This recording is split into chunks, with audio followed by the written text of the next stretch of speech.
Señor les bendiga, mis queridos hermanos. Le damos gracias a Dios por este día del Señor que nos permite compartir juntos y vamos a comenzar con el estudio bíblico de hoy. Así que vamos a orar al Señor para que Él nos dirija en este estudio, para que Él nos dé sabiduría, nos dé entendimiento y nos permita así, por medio de su amor, por medio de su misericordia, conocerle más. Como la palabra del Señor dice en el libro de Jeremías: alábese en esto el que se hubiere de alabar, en conocerme y entenderme. Y eso es lo que nosotros queremos hacer por medio de este estudio de qué es la teología reformada. Queremos conocer y entender más y más a nuestro Dios. Así que vamos a orar al Señor para que nos dirija en este tiempo. Padre eterno, agradecemos que junto a nuestros hermanos podamos comenzar este día del Señor a estudiar tu maravillosa y santa palabra. Te rogamos que nos dirijas en este estudio. Te rogamos que cada hermano y hermana en la fe, por medio de las misericordias de Jesucristo, pueda hoy comprender más y más de ti. Hoy hablaremos acerca de tu reino.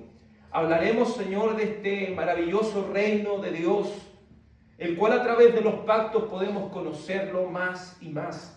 Este reino de Dios, que es ese pueblo de Dios, en el lugar de Dios, bajo el gobierno de Dios, es el que nosotros necesitamos conocer más y más. Gracias te damos porque por medio de esta teología del pacto hemos podido conocer más y más esta redención tan preciosa, tan grande y maravillosa que nos has dado, de darnos, Padre Celestial, a tu único Hijo, para que fuéramos cada uno de nosotros redimidos por medio de la sangre del Cordero de Dios que quita el pecado del mundo. Te rogamos, Señor, y te suplicamos que podamos glorificar tu nombre en el día de hoy por medio de este estudio. Guíanos, Señor, en el nombre de tu amado Hijo Jesús. Amén y amén. Recuerda, estamos viendo esta pregunta ya en el estudio número 49 de qué es la teología reformada. Estamos precisamente en lo que es y se conoce como la teología del pacto. Ya hemos visto, ¿cierto?, los pactos. ¿Y cuál es el primero de todos los pactos? Pacto de redención. El pacto de redención. ¿Cuándo tuvo lugar el pacto de redención? En la eternidad. ¿Quién realizó este pacto de redención? Es un pacto intertrinitario entre Padre, Hijo y Espíritu Santo. Perfecto. ¿Cuál es el siguiente pacto que viene? ¿El pacto de Abraham. No, Obras. el pacto de obras. ¿Cierto? ¿Cuál es el siguiente pacto después del pacto de obras? Pacto noético. Pacto noético. Y luego del pacto noético, de este pacto que Dios hizo con Noé, ¿cuál viene? Ahora sí viene, ¿cierto?, el pacto de Dios con Abraham. Luego del pacto de Dios con Abraham, ¿cuál viene? Pacto mosaico. El pacto mosaico. Muy bien. Luego del pacto mosaico, ¿cuál es el siguiente pacto que viene? Pacto de El pacto davídico. Y todo eso, ¿cierto? Y cuando hablamos del antiguo pacto, ¿a qué nos referimos? ¿Qué pactos están dentro del antiguo pacto?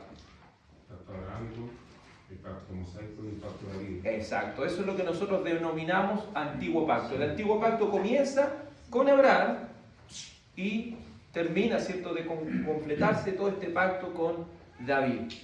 Nuevo pacto, ¿cierto?, es lo que viene después. ¿Y cuál otro pacto está ahí? Que decimos, el nuevo pacto es el pacto de... Gracias. El pacto de gracia. Entonces, nosotros creemos que el pacto de gracia es el nuevo pacto. Eso es lo que hemos ido viendo, ¿cierto?, a lo largo de todas estas clases. Hoy, para poder aplicar lo aprendido, veremos todo esto aplicado en lo que es el reino de Dios. Y es lo que vamos a ver hoy aquí, el reino de Dios. Pero necesitamos tener una definición para ir viendo, ¿cierto?, estos pactos a la luz de las Escrituras y viendo a través de esta definición cómo se desarrolla este pacto. Entonces vamos a decir esto, y por favor anótelo: el reino de Dios es el pueblo de Dios. El reino de Dios es el pueblo de Dios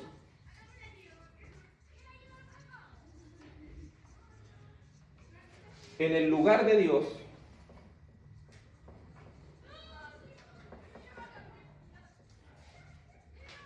bajo el gobierno de Dios.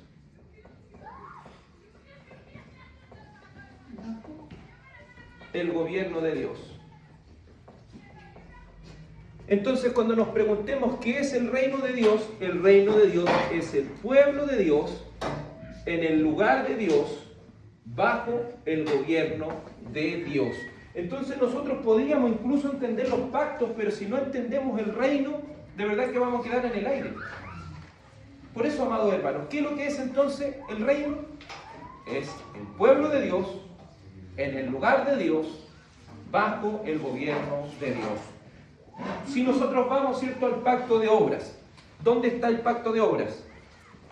¿En qué texto está el pacto de obras? Génesis, no, esa es la primera promesa de gracia, 2:17. ¿Qué dice Génesis 2:17? Por favor, vamos a las Escrituras, Génesis 2:17.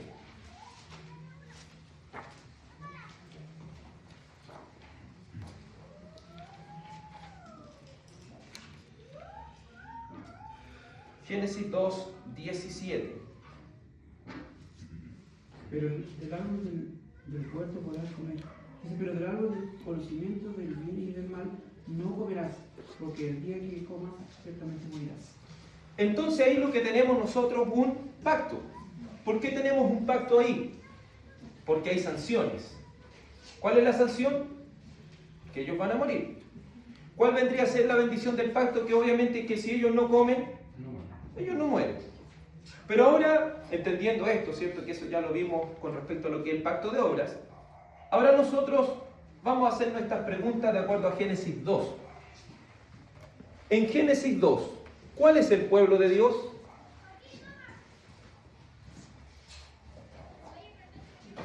En Génesis 2, ¿cuál es el pueblo de Dios? Adán, ¿cierto? Vamos a colocar Adán. ¿Cuál es el lugar de Dios? El Edén, muy bien. ¿Y cuál es el gobierno de Dios? ¿Por qué gobierna Dios? ¿A través de qué gobierna Dios a su pueblo? A través de pactos. Acuérdense. Dios gobierna a su pueblo a través de pactos. ¿Y cuál es el pacto que gobierna en Génesis 2? El pacto de obras. Génesis 2:17. Entonces, Génesis 2:17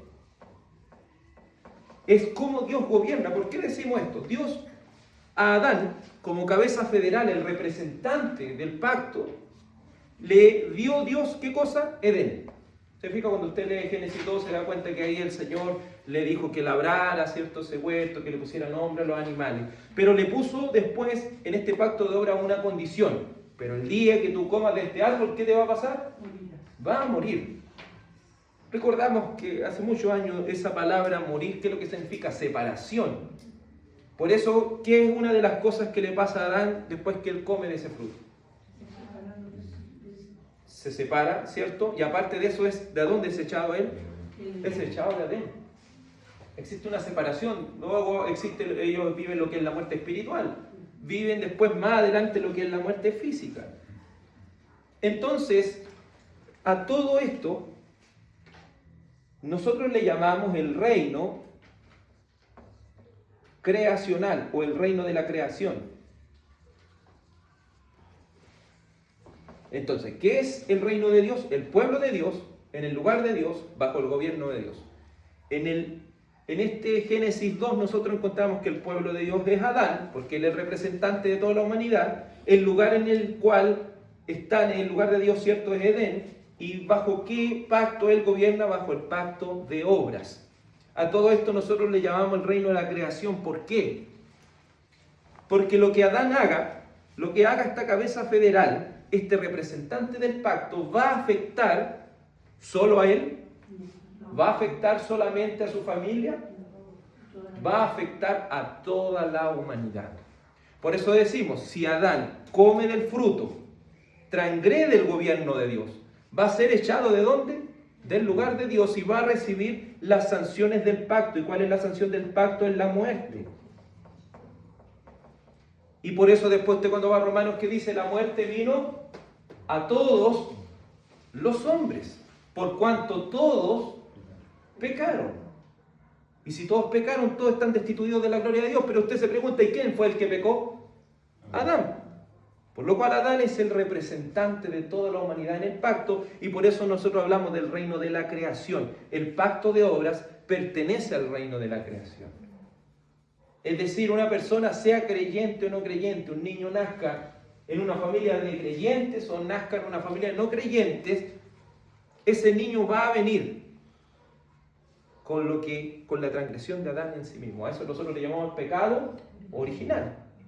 Se fija todo lo que nosotros podemos articular solamente conociendo el pacto y sus sanciones, conociendo lo que es el reino de Dios. Entonces, lo que a Adán le pase, le va a pasar a toda la humanidad. El siguiente que nosotros debemos ver, ¿cuál es el siguiente pacto? ¿Que viene después del pacto de obras? El pacto noético, el pacto que Dios hizo con Noé y toda su familia. Recordemos, ¿cierto?, que ese pacto, Dios no hace ese pacto solo con Noé, sino que llama a Noé y a sus hijos. Los llama a cada uno de nosotros, a cada uno de ellos, ¿cierto? Génesis 9, por favor. Ahora vamos a analizar nuevamente lo que es el reino de Dios. Génesis 9.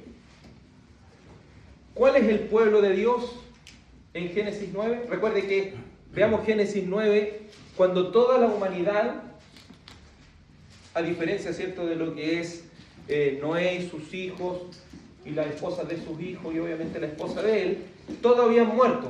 Creemos en el diluvio universal. Por lo cual, ¿quién es el pueblo de Dios en Génesis 9? Noé y sus descendientes, que es toda la humanidad. Por eso, el pacto noético, ¿a qué reino pertenece? Al reino creacional, porque lo que Noé haga o lo que Dios pacta con él va a afectar a toda la humanidad. ¿Cuál es el lugar de Dios? ¿Cuál es el lugar de Dios?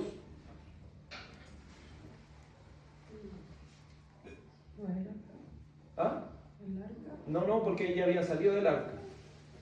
¿Cuál es el lugar de Dios? La tierra.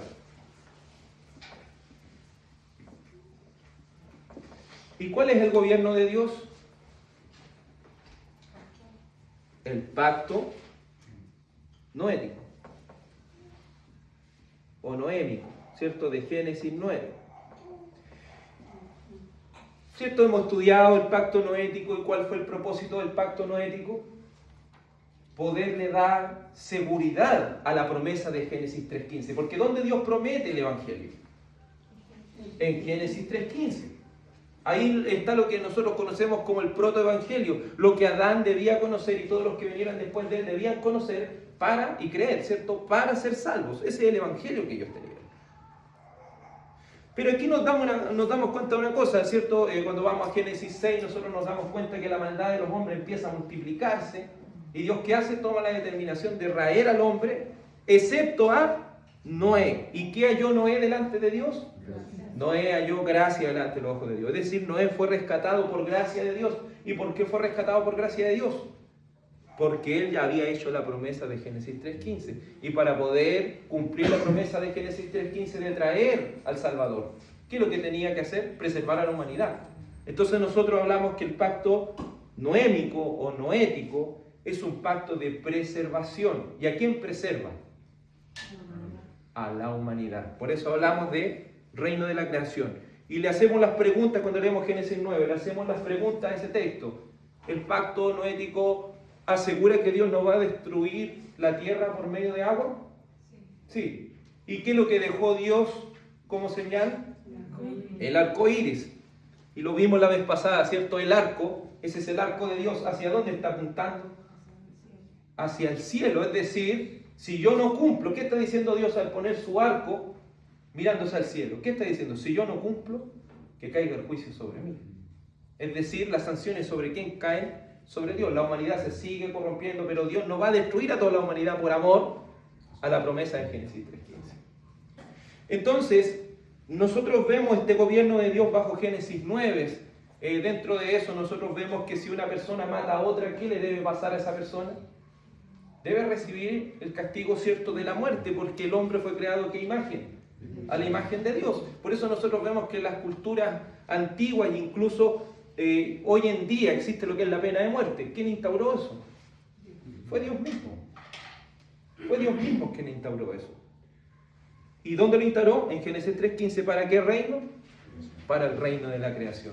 Pero se fija que si nosotros tenemos en cuenta lo que es el reino, nosotros vamos a poder ir ordenando, que en la cabeza federal, vamos a poder ir ordenando cuál es el lugar donde se desenvuelve todo esto y cuál es el pacto en el cual aplica todo lo que va aconteciendo y la transgresión o las bendiciones. Luego de eso, si nosotros... y una cosa más, aquí me quiero devolver un poquitito. Nosotros también tenemos en los pactos lo que son mandamientos positivos. No me acompaña mucho el plumón, pero tenemos lo que se conocen como mandamientos positivos. ¿Qué mandamiento positivo dejó Dios en el pacto de obras? Que no comieran del árbol. Porque si usted se fija, antes de eso, los árboles todos podían comer. Pero cuando Dios hace un pacto, Él separa algo que era común y ahora lo dice: si ustedes comen de esto, ustedes van a morir. Es un mandamiento positivo. Porque algo que en el fondo no era pecado antes, pero ahora Dios lo coloca. Muchas gracias. Entonces, eso también nosotros vamos a darnos cuenta que en los pactos muchas veces hay mandamientos positivos.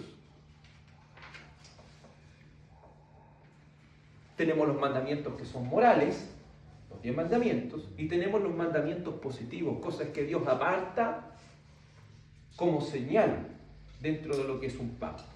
Entonces el mandamiento positivo que tenemos bajo este gobierno de Dios de Adán, ¿cierto? Hemos dicho, es el árbol.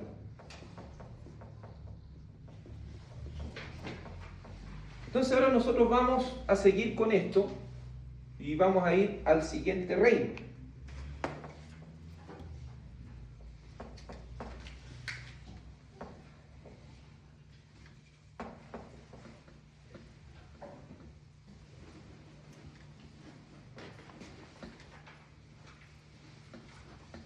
Y ahora vamos a entrar a lo que es el reino nacional. Nosotros vamos a poder conocer el alcance de los pactos, bajo qué reino este está. Recuerde, ¿qué es el reino? El pueblo de Dios, en el lugar de Dios, bajo el gobierno de Dios. ¿Cuál es el siguiente pacto que nosotros tenemos que ver? El pacto de Dios con Abraham. ¿Cuál es el pueblo de Dios? ¿Ah? No, Abraham. Él es la cabeza del pacto. ¿Dónde tenemos eso? Génesis 12, Génesis 17, Génesis 15. Ahí nosotros tenemos que es el pueblo de Dios porque Dios hace un pacto ¿con quién? Con Abraham. ¿Cuál es el lugar de Dios dentro de lo que es este pacto que Dios hace con Abraham? ¿Qué es lo que le promete? ¿Cuál va a ser ese lugar donde Dios va a colocar su reino? ¿En qué tierra? Canaán. ¿Cuál es el lugar de Dios? Canaán. ¿Y cuál es el gobierno de Dios? El pacto abrahámico. ¿Y cuál es el mandamiento positivo dentro del pacto abrahámico?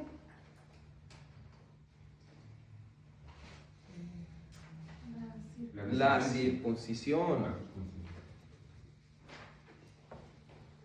Nuevamente, ¿por qué un mandamiento positivo? Porque antes del pacto de Dios con Abraham, la circuncisión es un procedimiento, incluso un procedimiento médico, lo podemos decir así. Pero cuando Dios aparta esto y dice, ahora la circuncisión va a ser la señal del pacto, y todo el que no tenga esta señal, ¿qué es lo que le tiene que pasar? ¿Cuál va a ser la consecuencia o la sanción? Ser cortado de entre el pueblo. ¿Se fija cómo un procedimiento médico ahora pasa a ser un mandamiento de Dios, y el que no haga eso, en realidad va a estar desobedeciendo así como se desobedecería a la misma ley moral de Dios?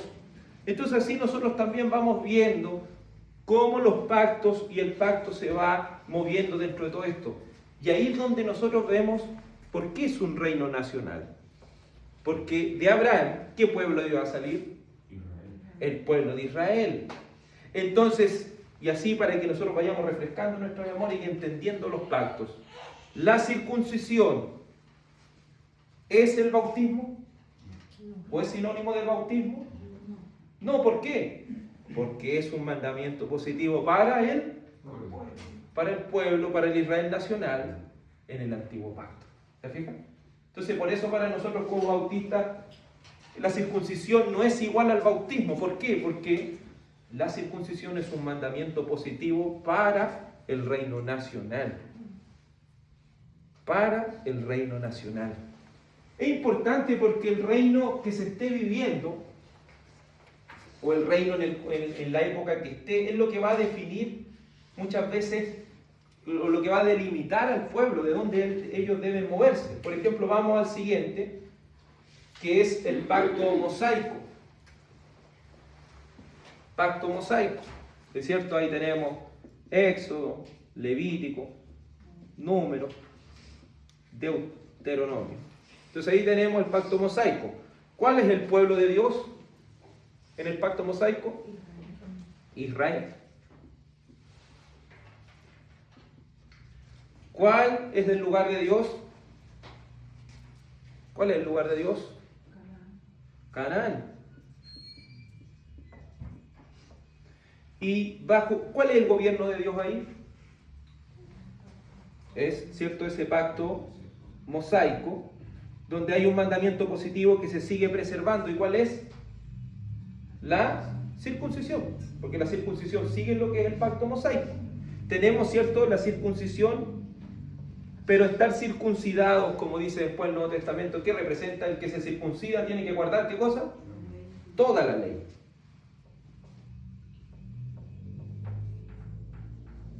Y cuando estudiamos el pacto mosaico, ¿qué se decía ahí en el libro de Deuteronomio? Que todas las maldiciones del pacto iban a venir a los que transgredan la ley de Dios.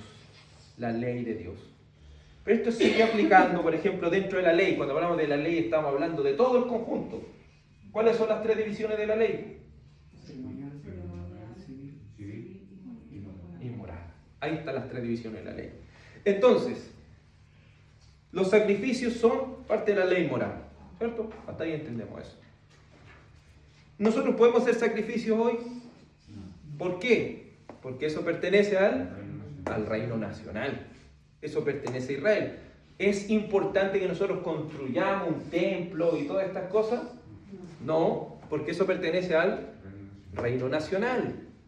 ¿Significa así que nosotros debemos tener todo ese esplendor que tenía, todos los detalles que tenía el tabernáculo y todas esas cosas? No, porque eso pertenece ¿a qué reino? Al reino nacional. Vamos al siguiente pacto, que es Segunda de Samuel 7. ¿Cuál es el pueblo de Dios en el siguiente pacto? O el que representa la cabeza federal. David, porque es el pacto davídico, ¿cierto?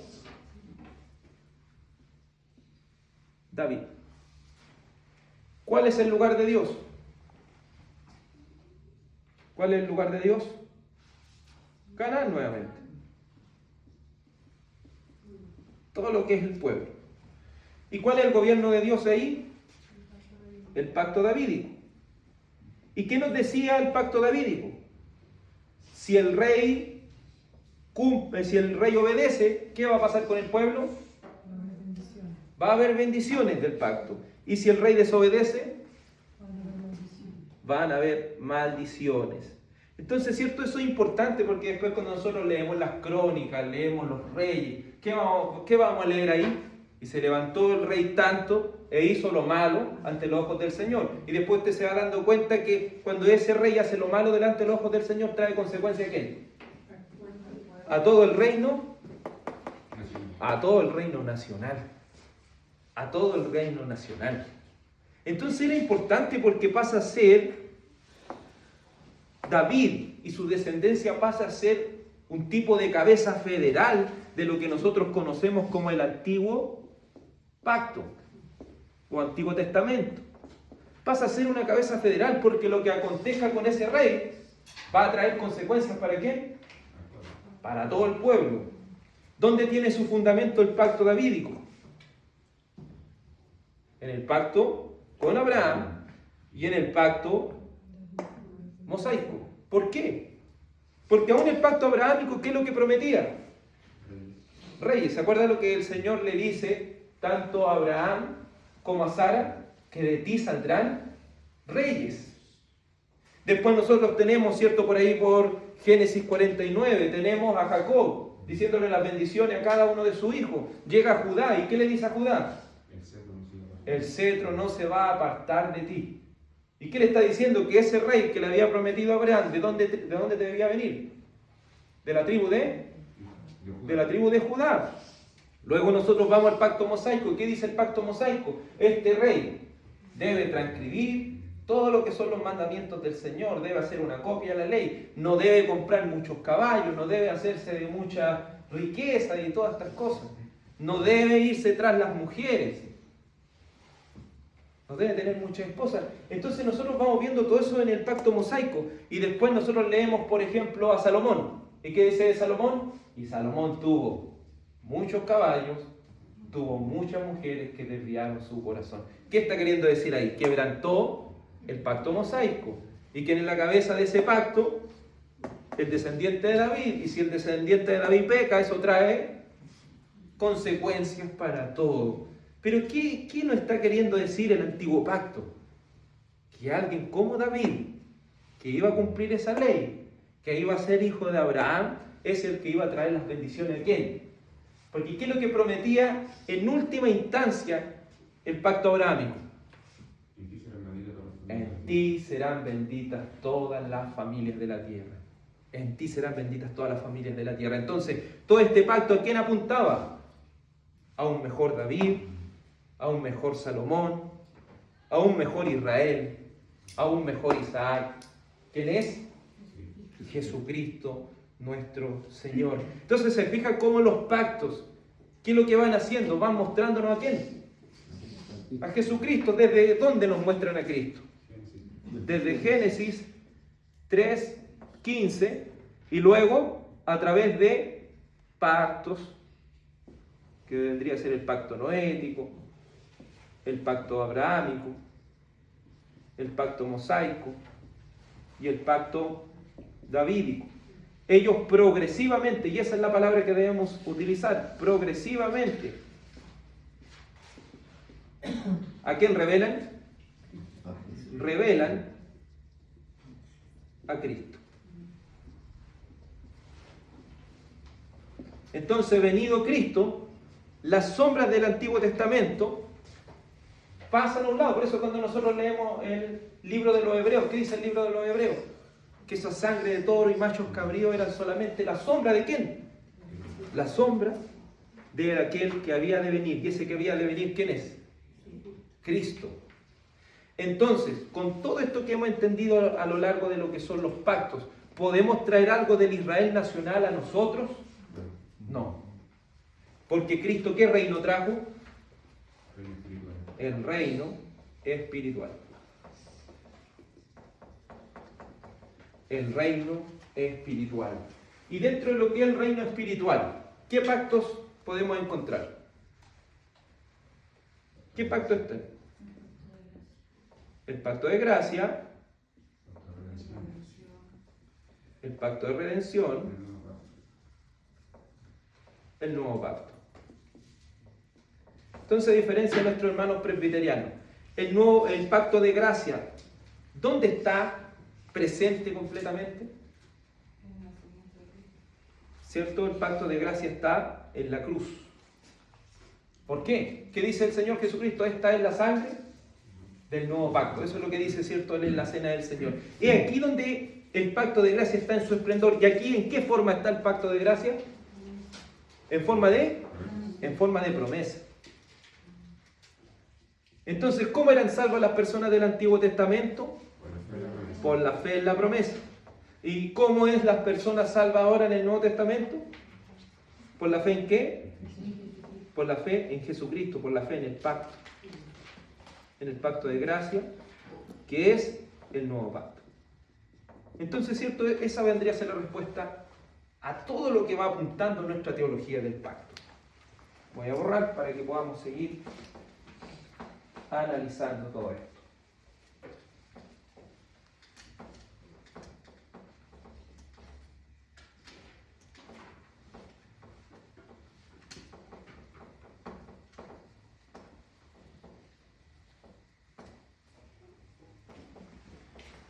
Entonces, el reino. Definamos el reino. Si les pregunto, ¿qué es el reino? ¿Qué es el reino? Es el pueblo de Dios en el lugar de Dios, bajo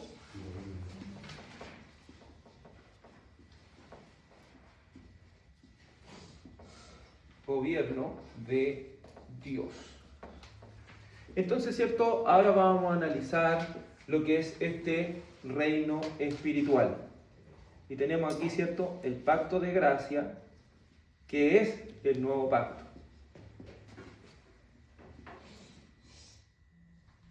Y aquí también voy a colocar, porque el pacto de redención es realizado en el tiempo, ¿cuándo?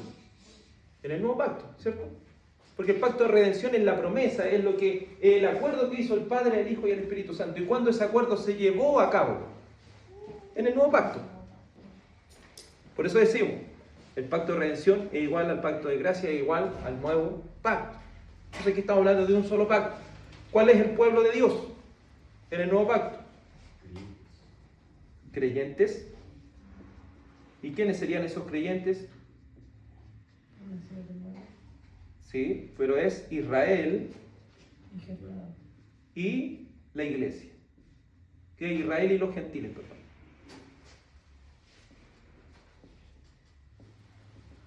¿Y a ello cómo le llamamos? Iglesia. ¿Qué es lo que dice Efesios 2? De ambos pueblos, ¿qué hizo el Señor? Hizo uno. Por eso que nosotros que creemos en la teología pactual no creemos que Dios tiene un plan diferente para Israel.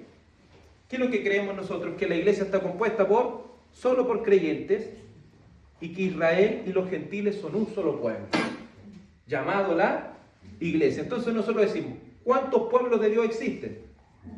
Hay un solo pueblo de Dios. ¿Cómo se llama ese pueblo? La iglesia. ¿Cuál es el lugar de Dios? ¿Cuál es el lugar de Dios? La Escritura habla de la nueva Jerusalén. Porque se fija que cuando el Señor hace el cielo nuevo y la tierra nueva, ¿qué es lo que hace Él? Traer la nueva Jerusalén ¿a dónde? Trae la nueva Jerusalén para acá. ¿Y quién está en esa nueva Jerusalén? Según Juan 14. La iglesia triunfante. Porque si un creyente muere, ¿a dónde se va?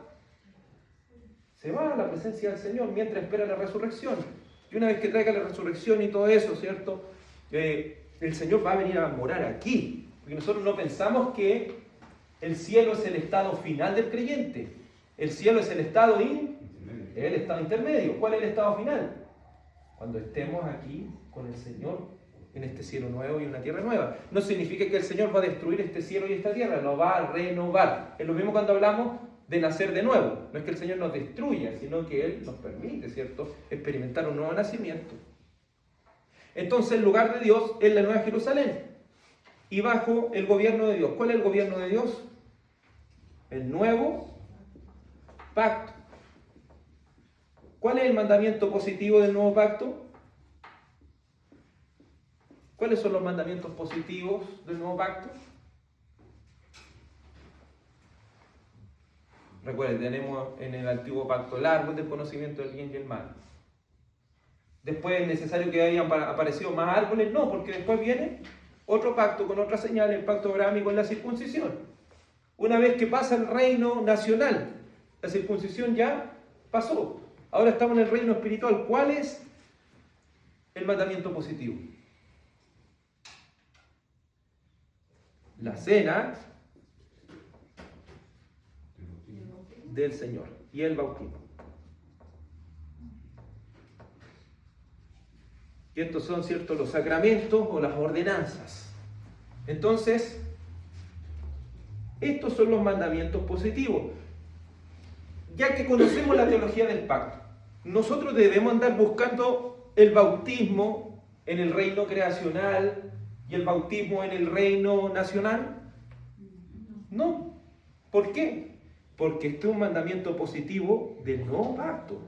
Por eso cuando Juan el Bautista está bautizando gente, debemos decir el bautismo de Juan el Bautista es el mismo bautismo, es el mismo sacramento.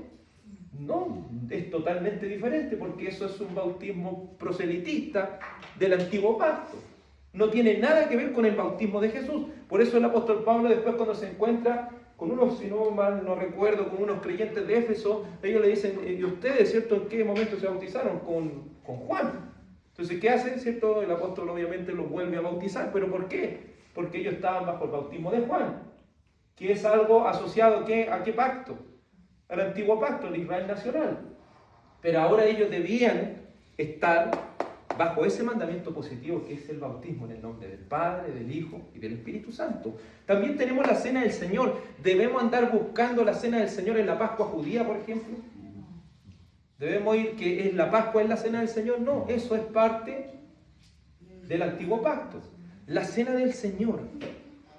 La Cena del Señor es un mandamiento positivo para el nuevo pacto. Porque el Señor toma estos elementos y dice, ahora esto es el nuevo pacto en mi sangre, en mi sangre. Entonces es importante que nosotros vayamos observando y viendo en qué etapa del reino se encuentra cada parte de la historia de la iglesia cuando nosotros vayamos leyendo las Escrituras.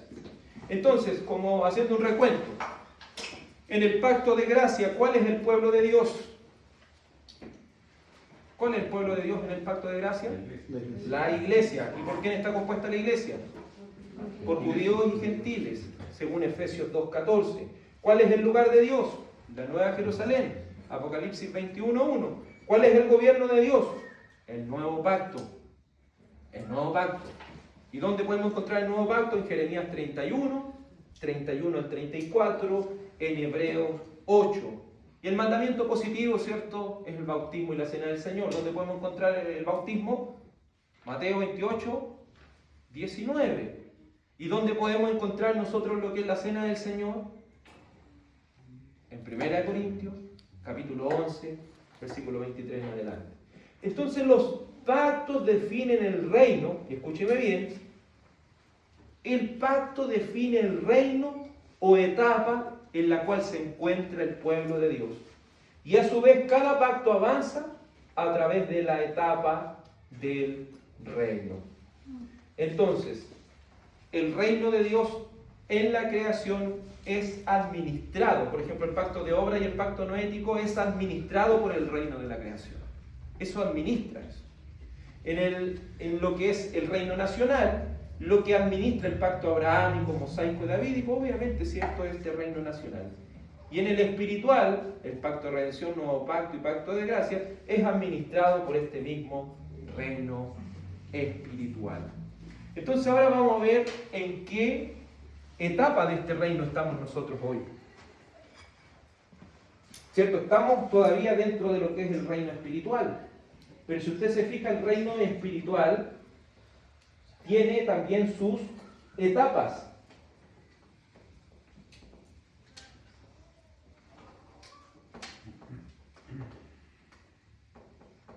Este reino espiritual tiene sus etapas. Entonces nos preguntamos, ¿en qué etapa del reino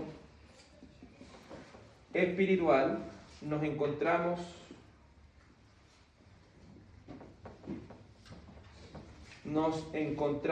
hoy? ¿En qué etapa del reino espiritual nos encontramos hoy? Pues si usted se fija, hay una etapa. ¿Los muertos han resucitado hoy? ¿Cristo ha venido por segunda vez? No, entonces eso quiere decir que dentro del reino hay etapas. ¿Y cuál vendría a ser la primera de las etapas? ¿Cuál vendría a ser la primera de las etapas? No, hablando del reino espiritual. ¿Cuánto? ¿El nacimiento espiritual? No. Debemos decir que para que este reino espiritual se llevara a cabo, ¿quién tenía que venir? Jesucristo, ¿cierto? Hablamos de la primera venida. Y esta primera venida le vamos a colocar la etapa de inauguración.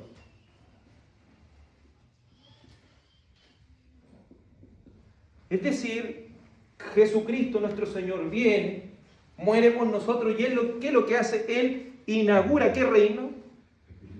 Inaugura el reino espiritual. Inaugura este reino espiritual trayendo el pueblo, teniendo un reino y teniendo también un pacto. Entonces, la primera venida trae lo que es la inauguración. Luego de eso, ¿cierto? De la primera venida, ¿quién viene? Obviamente la iglesia. Vemos la época, ¿cierto? Del libro de los Hechos. Entonces, a esta etapa le vamos a llamar la continuación. La continuación del reino. ¿Y cuál vendría a ser la tercera y última etapa? La consumación del reino.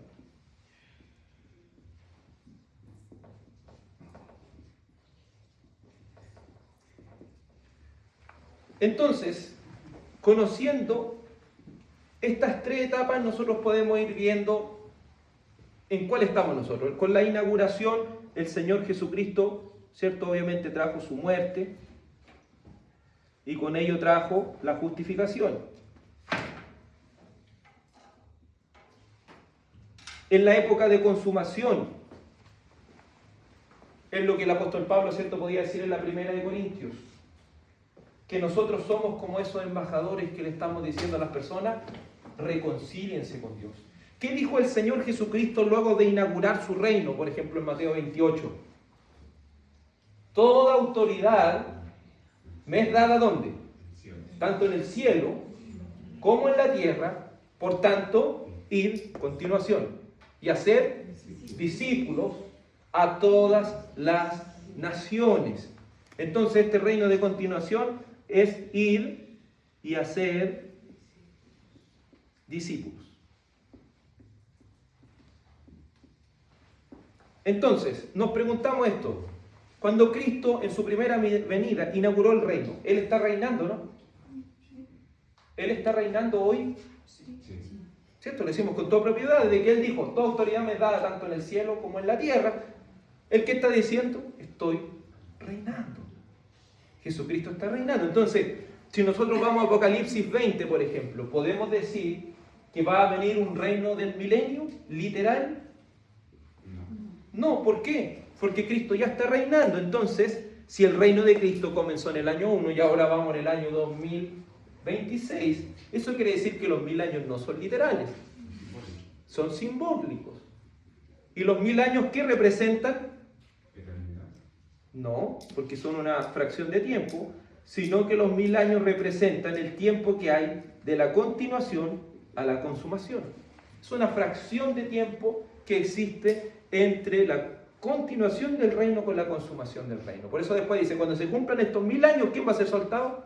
Satanás. ¿Y qué va a hacer? Engañar a las naciones. Pero antes de eso, ¿qué dijo Cristo en Mateo 28, 19? ¿A dónde debían ir ellos? Vayan y prediquen a todas las naciones. Eso quiere decir que nada ni nadie, por eso el Señor Jesucristo anteriormente le había dicho a Pedro que las puertas del Hades no pueden prevalecer contra la iglesia. ¿Qué está queriendo decir? Que si Cristo está reinando, todas las naciones deben ser alcanzadas por este evangelio. ¿Hasta qué? Hasta que se cumplan los 1000 años. ¿Y qué tiene que ser desatado? Satanás, para que engañe a las naciones. Es decir, por eso nosotros podemos predicar el evangelio, porque Satanás en este caso está atado. ¿En qué sentido? Él no puede cerrar tanto a las naciones que nunca el evangelio pueda llegar. De una u otra manera el evangelio va a llegar. Entonces así nosotros vamos viendo. ¿Y cuándo ocurre la consumación del reino? Cuando Cristo vuelva en su segunda venida. ¿Y qué Él va a hacer en su segunda venida? Juzgará Va a juzgar las naciones. a las naciones. Y también va a traer la resurrección. Y también va, obviamente, ¿cierto? Cielo nuevo, tierra nueva. Y también va a traer la nueva Jerusalén.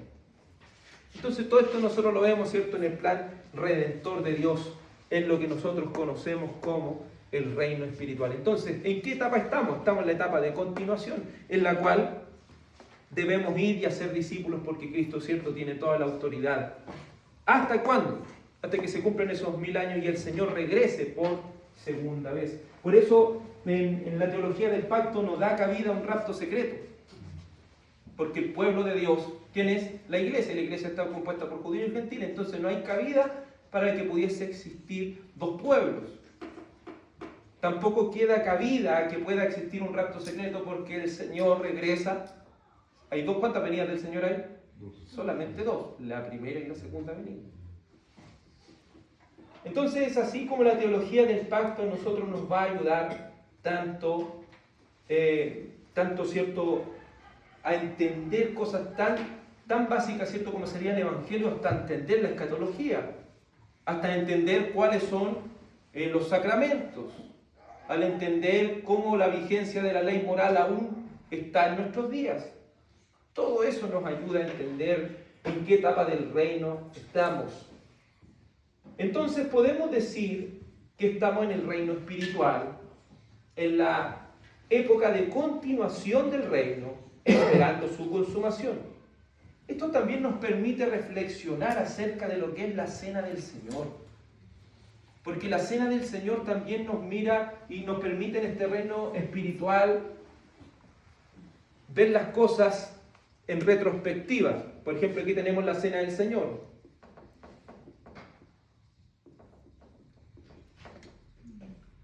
La cena del Señor, ¿a qué apunta? ¿A qué etapa del reino apunta la cena del Señor? A la inauguración del reino, porque apunta a qué? Este es mi cuerpo, esta es mi sangre, ¿cierto? Pero ¿se da dónde? ¿En qué época se da la cena del Señor? En la época de continuación. ¿Y a qué apunta? Porque el Señor, ¿qué apunta con la cena del Señor? Dice que no beberé más el fruto de la vid hasta que lo beba con vosotros en el reino de mi Padre. Entonces se fija que la cena del Señor es tan especial y tan importante entenderla dentro de lo que son estas etapas del reino espiritual, porque nos ayuda, nos transporta, si le podemos decir, al sacrificio de nuestro Señor Jesucristo. Nos ayuda a estar en la época de continuación y nos hace también pensar y entender que Él regresará por segunda vez y estaremos con Él por siempre, en plena comunión. Entonces es precioso ir entendiendo todas estas etapas del reino. Vamos a concluir con un resumen de lo aprendido. El reino de la creación fue establecido y gobernado por el pacto de obras y el pacto noético. El reino está maldecido y destinado a la destrucción, pero también es preservado a causa de la salvación de Génesis 3:15. El reino de Israel fue establecido y gobernado por el pacto abrahámico, mosaico y davídico. Dios hizo promesas inquebrantables a Abraham, pero condicionó el disfrute de las mismas a la obediencia. También, cierto, los reyes justos eran bendecidos y la nación juntamente con ellos. Los malos eran maldecidos y los injustos juntamente con ellos. Israel fue exiliado por su maldad, pero en el plan de Dios cumplido a través de la promesa hecha a Abraham por medio del Mesías, es decir, el Cristo, por quien todas las naciones son benditas. Así el reino espiritual inaugurado por la primera venida del Señor, el Hijo de Dios encarnado a través de su obediencia activa y pasiva, a través de su humillación y exaltación, llevó a cabo en el tiempo el pacto de redención, realizado desde antes de la fundación del mundo por el Dios Trino. Ese reino espiritual se inauguró, y cuando se inauguró se llamó Nuevo Pacto, que es el pacto de gracia sellado con la sangre de nuestro Señor Jesucristo. Nosotros hoy estamos en el reino espiritual, en su etapa de continuación, donde por el poder del Espíritu Santo el reino de Cristo avanza a través del Evangelio, donde los escogidos de Dios siguen viniendo a su santo Evangelio. Estamos a la espera de la consumación del reino de Cristo, cuando Él regrese por segunda vez para traer la resurrección y el juicio final, el cielo nuevo y la tierra nueva, donde mora la justicia. Quisiera concluir con 1 Corintios 15, 23. 1 Corintios 15, 23.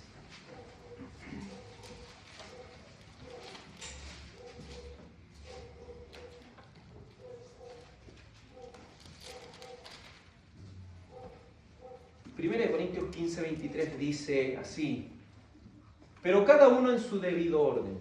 Cristo, las primicias, luego los que son de Cristo en su venida. Entonces vendrá el fin, cuando Él entregue el reino al Dios y Padre, después que haya terminado con todo dominio y toda autoridad y poder. Pues Cristo debe reinar hasta que haya puesto a todos sus enemigos debajo de sus pies. Entonces, qué maravilloso es contemplar, amados hermanos, a través de la teología del pacto, cómo en todo el drama de la redención y cómo la Biblia está tan unida, y cómo siempre nos está revelando nuestro Señor y Salvador Jesucristo. Queda unos minutitos para alguna pregunta, si alguien desea hacer alguna pregunta antes que terminemos. ¿Tiene alguien alguna duda, alguna pregunta, amados hermanos? ¿Es correcto decir que el bautismo pertenece al reino espiritual realizado en el nuevo pacto? Exacto. Es correcto, porque está dado ese mandamiento positivo en el nuevo pacto. No fue un mandamiento positivo para el antiguo pacto. ¿Alguna otra pregunta?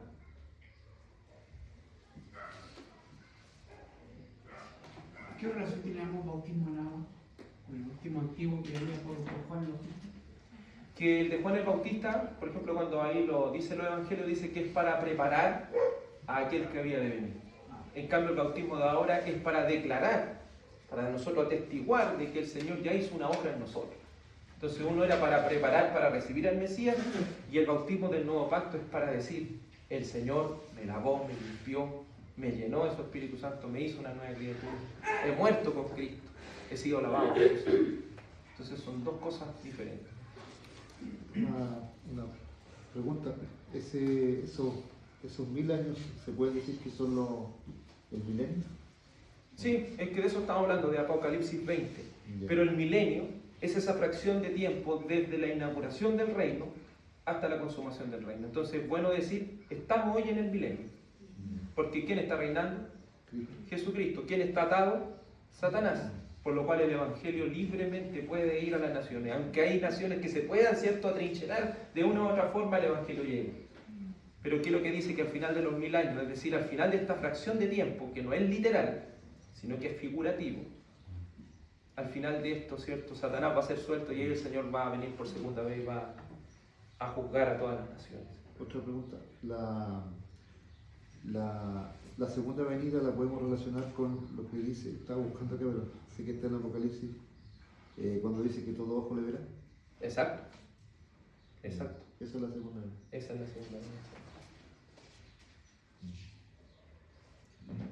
Bueno, amados hermanos, muchas gracias también por sus preguntas. Si tiene alguna también la puede hacer por WhatsApp, también la podemos ir respondiendo. Si no hay algo que podemos responder inmediatamente, también lo podemos buscar. ¿Sí? Es Apocalipsis capítulo 1,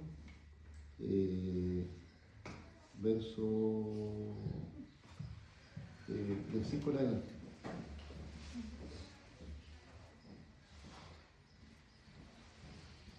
¿Lo puedo leer? ¿Sí? Amén. Dice: y de parte de Jesucristo, el testigo fiel, el primogénito de los muertos, y el soberano de los reyes de la tierra, al que nos ama y nos libertó de nuestros pecados con su sangre, e hizo de nosotros un reino, sacerdotes, para Dios su Padre. A Él sea la gloria, el dominio por los siglos de los siglos. Amén. Él viene por las nubes, y todo ojo le verá, aun los que los traspasaron, y todas las tribus de la tierra harán lamentación por él. Sí, amén. Amén. Ahí Ahí explicó el reino inaugurado, la transición del reino y también lo que es el reino consumado. Muy bien, hermano Claudio, por tu aporte. Bueno, amados hermanos, vamos ahora a orar al Señor para prepararnos ya para el culto público. Padre celestial y Dios todopoderoso, te damos gracias porque a través de esta teología del pacto, a través del reino, nosotros podemos ir viendo cómo la unidad de las Escrituras nos va mostrando a nuestro Señor y Salvador Jesucristo. Gracias, Padre, porque por medio de esta teología del pacto podemos ver el Evangelio, podemos ver cómo el drama de la redención se va desarrollando a lo largo de la historia de las Escrituras. Por eso, Señor, ayúdanos a ir al Antiguo Testamento, a estudiar el Antiguo Testamento, a poder encontrar que no solo el Nuevo Testamento es valioso, sino todo el drama de la redención en su conjunto. Gracias te damos por esta bendición tan preciosa de participar, Señor, en estos estudios y prepare también nuestros corazones para el culto público. En el nombre de tu amado Hijo Jesús, amén y amén. Que el Señor les bendiga, amados hermanos. Vamos ya a comenzar con lo que es el culto público.